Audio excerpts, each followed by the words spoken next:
ప్రియమైన వారలారా, ప్రభువైన యేసుక్రీస్తు నామములో ఈ యొక్క ఉదయకాల సమయాన మీ అందరికీ నాకు హృదయపూర్వక వందనాలు తెలుపుకుంటున్నాను. ఈ రోజంతా కూడా మీరు చేయబోయే అన్ని విషయాల్లో దేవుని హస్తము మీకు తోడయుండి మీకు జయాన్ని కలుగుజేయునుగాక. ప్రియులారా, ఒక వచనం చదువుకుందాము. అపోస్తుల కార్యము 27వ అధ్యాయము 22వ వచనం ఇలా సెలవిస్తుంది, మీలో ఒకని ప్రాణముకైనను ఏ అపాయము కలుగదు అనేటువంటి మాటను ఇక్కడ చదువుతున్నామండి. మీలో ఒకనికైనను ప్రాణాపాయము కలుగదు అనేటువంటి మాటను ఇక్కడ మనం చదువుతున్నాం. ప్రియులారా, ఈ యొక్క వచనం యొక్క బ్యాక్గ్రౌండ్ అంటే ఇప్పుడు ఎలాంటి పరిస్థితుల్లో యొక్క వచనము మాట్లాడబడుతుంది, చెప్పబడుతుందని మనము చూసినప్పుడు, పౌలు భక్తుడు ఖైదీగా ఆయన ఇతాలి అనేటువంటి పట్టణానికి ఆయన తీసుకెళ్ళబడుతున్నాడు సైనికుల ద్వారా. ప్రియులారా, అప్పుడు ఒక చోట వారు వస్తున్నప్పుడు వాళ్ళ యాత్ర అంటే వాళ్ళు ఆ యొక్క యాత్ర వారు చేస్తున్నప్పుడు ప్రియులారా, ఆ యొక్క ఒక ప్రత్యేకమైన స్థలానికి వచ్చినప్పుడు పౌలు భక్తుడు దేవుని ద్వారా ప్రేరేపించబడి అంటున్నాడు, సహోదరులారా, అయ్యలారా, ఈ యొక్క యాత్ర మనకు అపాయం కలిగించేటువంటి యాత్రగా ఉంటుంది. కాబట్టి మనం ఇక్కడ ఆగిపోదాము. ఈ యొక్క ప్రయాణాన్ని మనము కొనసాగకుండా ప్రస్తుతానికి మనము ఆగుదామని చెప్పి ఆయన దేవుని ద్వారా ప్రేరేపించబడి హెచ్చరిస్తున్నాడు. కానీ ప్రియులారా, వారు ఏం చేస్తున్నారంటే దేవుని దాసుని యొక్క మాటలు వారు పెద్దగా పట్టించుకోకుండా, ప్రియులారా, ఆ యొక్క ఓడను నడిపించేటువంటి వ్యక్తుల యొక్క మాటలను వారు నమ్మేది అంతా కూడా మనకి కరెక్ట్గా జరుగుతుంది, సరిగ్గా జరుగుతుంది అని వారు ఏం చేస్తున్నారంటే దేవుని యొక్క మాటలు త్రోసివేసి మనుషుల యొక్క మాటలు, లోక సంబంధమైన మనుషుల యొక్క మాటలు నమ్మి వారు తన యొక్క ప్రయాణాన్ని కొనసాగుతున్నారు. పిల్లలు ఏం జరిగింది మనకు బాగా తెలుసు.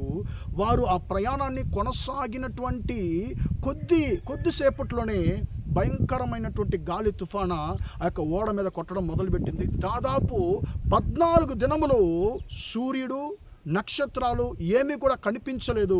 అప్పుడు వాళ్ళు అనుకుంటున్నారు, ఇక ప్రాణముతో తప్పించుకుందుము అనేటువంటి ఆశ బొత్తిగా పోయెను అనేటువంటి మాటను ఇక్కడ మనం చదువుతున్నామండి. ప్రియులారా, మన జీవితంలో కూడా ఇలాంటి పరిస్థితులు కొన్నిసార్లు మన జీవితంలో వస్తాయండి. దానికి కారణం దేవుడు కాదు, మనము. ఎందుకంటే ఒక సంగతిని ఒక పనిని మొదలుపెట్టినప్పుడు దేవుడు తమ దాసుల ద్వారా కానివ్వండి, వాక్యం ద్వారా కానివ్వండి, ఆయన మనల్ని హెచ్చరిస్తున్నాడండి. ఎందుకంటే ఆయన నన్ను ప్రేమించేటువంటి దేవుడుగా ఉన్నాడు. నేను ఏ యొక్క ప్రమాదంలో చిక్కుకోకూడదు అనేటువంటి ఆశగల దేవుడుగా ఉన్నాడండి. కాబట్టి ఆయన ఒక సంగతిని ఒక కార్యాన్ని ప్రారంభించే ముందుగానే దేవుడు తన బిడ్డలను హెచ్చరిక చేస్తాడు. నా కుమారుడా, నా కుమార్తె, నువ్వు చేయబోయేటువంటి ఈ యొక్క పని నాకు ఇష్టం లేదు, ఇది నీకు జయం కలిగించదు, ఇది నీకు సమాధానాన్ని ఇవ్వదు, దీని ద్వారా నువ్వు సమాధానాన్ని కోల్పోతావని చెప్పి దేవుడు తన యొక్క దాసుల ద్వారా కానివ్వండి, వాక్యం ద్వారా కానివ్వండి హెచ్చరిస్తాడండి. కానీ కొన్నిసార్లు మనం ఏం చేస్తున్నామంటే మనుషుల యొక్క మాటలు ఈ యొక్క లోక సంబంధమైనటువంటి మనుషుల యొక్క మాటలు చేతపట్టుకుంటాము, నమ్ముతాము. కానీ దేవుని యొక్క మాటలు, దేవుని యొక్క సేవకుల మాటలు పెద్దగా పట్టించుకోమండి. ఈ లోకంలో దేవుని యొక్క సేవకుల యొక్క విలువ ఈ రోజుల్లో చాలామందికి తెలవడం లేదండి. దేవుని యొక్క సేవకులు అంటే వారేమో వారు వేరే ఏ పని లేకుండా, వారికి సంపాదన లేకుండా ఈ పరిచర్య చేస్తున్నారు, సంఘం నడిపిస్తున్నారు, వారు కానుకల కోసం పరిగెత్తారు అనేటువంటి చాలా హీనమైనటువంటి ఒక తలంపు ఈరోజు చాలా మందిలో ఉందండి. ప్రియులారా, అందరూ అలా కాదు. ప్రియులారా, దేవుని ద్వారా వారు మన యొక్క క్షేమము కొరకు నియమించబడిన దేవుని యొక్క దూతలని చెప్పి వాక్యము దేవుని యొక్క సేవకుల గురించి సెలవిస్తుంది. ప్రియులారా, అప్పుడు ఇక్కడ కూడా దేవుని యొక్క సేవకుడైన పౌలు యొక్క మాటలు వారు త్రోసివేసి నిర్లక్ష్యం చేసి వారు మనుషుల యొక్క మాటలు నమ్మి తన ప్రయాణాన్ని కొనసాగిస్తున్నారు. వెంటనే భయంకరమైనటువంటి గాలి తుఫాను పెద్ద ప్రమాదంలో చిక్కుకుంటున్నారు. చివరిలో ఏమైంది? ఇక ప్రాణంతో తప్పించుకుందుము అనేటువంటి ఆశ బొత్తిగా పోయింది. ప్రతిరోజు ఆ యొక్క ఓడ ఆ యొక్క గాలి తుఫాను ద్వారా చాలా ఇబ్బంది పడుతుంది.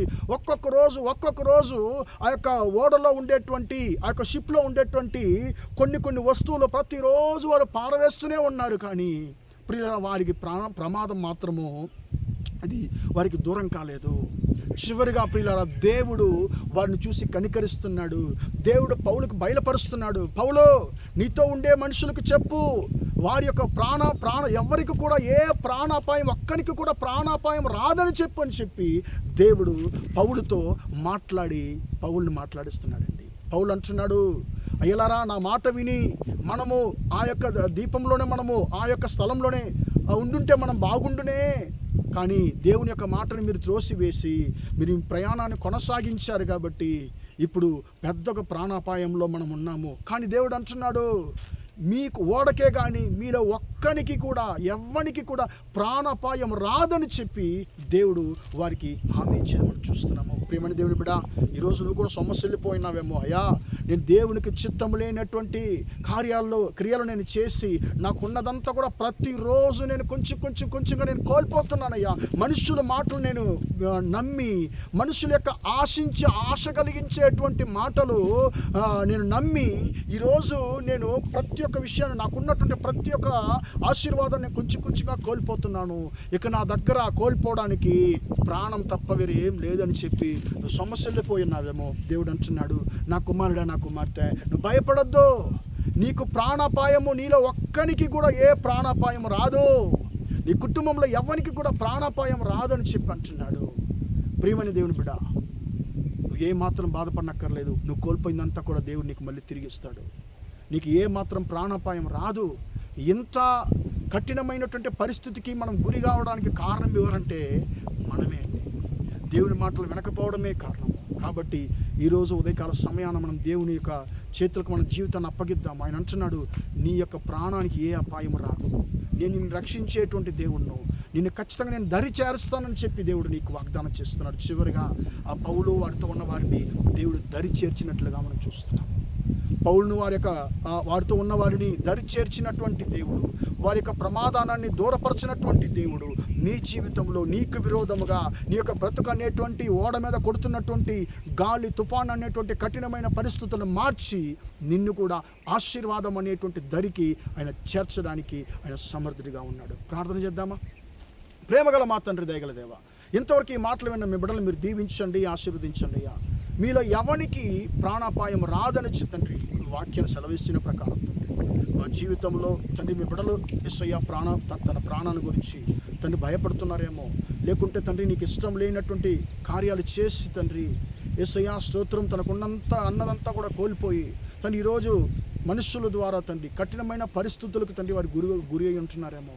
అయ్యా, నా కోల్పోవడానికి నాకు ప్రాణం తప్ప వేరే ఇంకేం లేదు, నా శత్రువు నా ప్రాణాన్ని కూడా తీస్తానని చెప్పి వారు సిద్ధంగా ఉన్నారని చెప్పి తండ్రి బాధపడుతున్నట్టు నీ బిడ్డల యొక్క పరిస్థితులు మార్చండి. పౌలును తండ్రి వారితో ఉన్న వారిని దరి చేర్చినటువంటి దేవుడవు తండ్రి, వీరిని కూడా తండ్రి దరి చేర్చమని ప్రార్థిస్తున్నాను. వీరికి విరోధంగా కొడుతున్నటువంటి గాలి తుఫాను అనేటువంటి కఠినమైన పరిస్థితులు యేసు నామములో మారిపోవునుగా కానీ ప్రార్థిస్తున్నాను. వీరికి విరోధంగా క్రియ చేస్తున్నటువంటి ప్రతి ఒక్క సాతాను క్రియలను తండ్రి యేసు నామములో గద్దించి లయపరుస్తున్నానయ్యా. తండ్రి మీ బిడ్డలకు తండ్రి సమాధానాన్ని దయచేయండి. మీ బిడ్డలు కోల్పోయిన ప్రతి ఒక్క తండ్రి ఆశీర్వాదాన్ని మళ్ళీ వాళ్ళకి తిరిగి దయచేయమని, వారి ఆశీర్వాదం అనేటువంటి నెమ్మది అనేటువంటి దరి చేర్చమని యేసు క్రీస్తు నామములో ప్రార్థించి అడిగి వేడుకొంటున్నాను తండ్రి. ఆమేన్, ఆమేన్. ప్రియమైన వారలారా, దేవుడు మిమ్మల్ని దీవించి ఆశీర్వదించును గాక. Praise the lord.